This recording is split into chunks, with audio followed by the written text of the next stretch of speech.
स्वामी जी एक निर्जन गुफा में रह रहे थे। वहां वो विभिन्न साधनाओं से व्यस्त थे। उनके पास बस एक कंबल, एक कमंडलू और कुछ किताबें ही थी। एक दिन एक मुसलमान जो कि एक पड़ोसी मुल्क के राजकुमार का वकील था, उसका वहां से गुजरना हुआ और उसने स्वामी जी को देखा।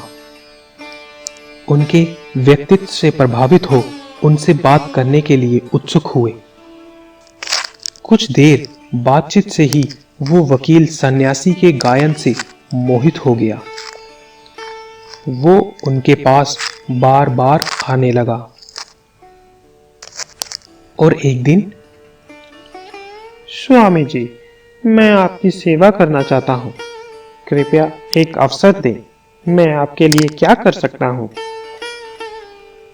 देखिए वकील साहब, वर्षा ऋतु आने वाली है और इस गुफा में दरवाजे नहीं हैं। यदि आप दरवाजे बना सकें तो बनवा दीजिए।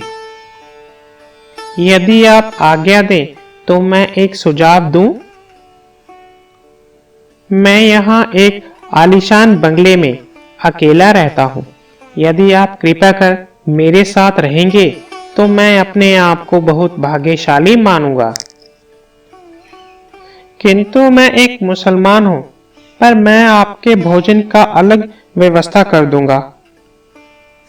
स्वामी जी ने यह बात अनसुनी कर दी और उनके बंगले में चले गए। वकील और उनके सहकर्मियों के कारण स्वामी जी ने माउंट आबू में कई मित्र बनाए।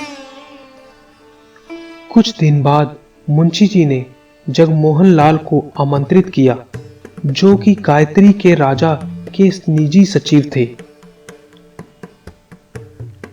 जब सचिव महोदय आए तो उस समय स्वामी जी सो रहे थे।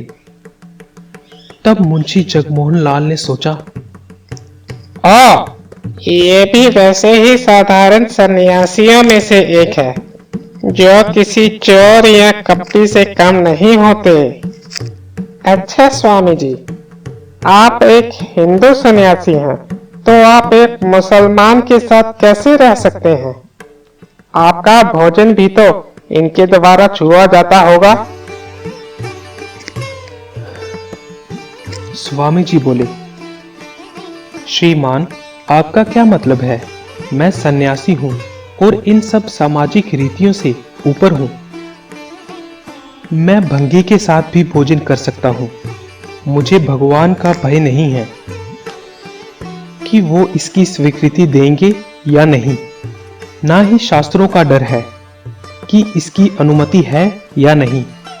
डरता हूं क्योंकि आप भगवान और शास्त्रों को नहीं जानते, मात्र दावा करते हैं।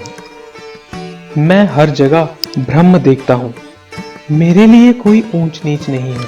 मुंशी जगमोहन लाल न केवल इस युवा सन्यासी की सोच से लज्जित हुए, बल्कि इस सन्यासी की विरक्ति ज्ञान से बहुत प्रसन्न हुए और स्वामी जी को क्षेत्रीय के राजा अजीत सिंह से मिलने के लिए आमंत्रित किया।